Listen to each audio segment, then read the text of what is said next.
rate. If you know, 71% of kids that drop out of high school across America are fatherless. Think about that number. I mean, it's overwhelming. 86% of kids that are homeless in America are fatherless. You talk about drugs and addiction. You talk about the issues that we have with opioids and other illicit drugs. You look at that, almost 75% of the kids that are on drugs and have overdoses are fatherless. And so, you know, you don't have to look around, and this issue should really light the fire in all Americans. We all have to do more.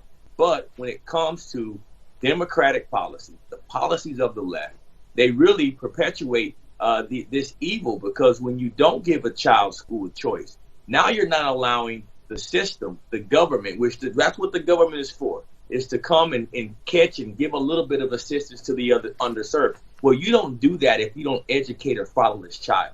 You don't do that if you don't offer a fatherless child after school program and the ability for them to participate in sports, coaching.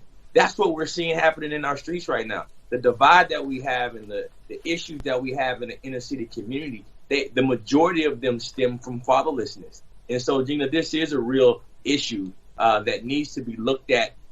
We need a committee on it. I mean, I serve as the White House appointee from President Trump for the Commission on Black Men and Boys. But that commission has been idle since COVID.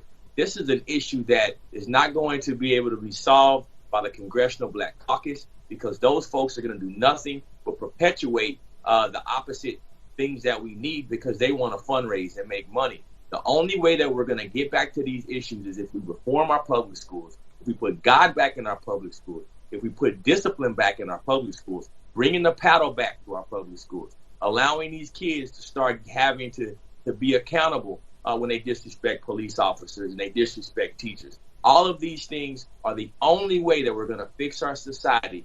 Otherwise, you're going to see that number in the next 30 years will double or triple again.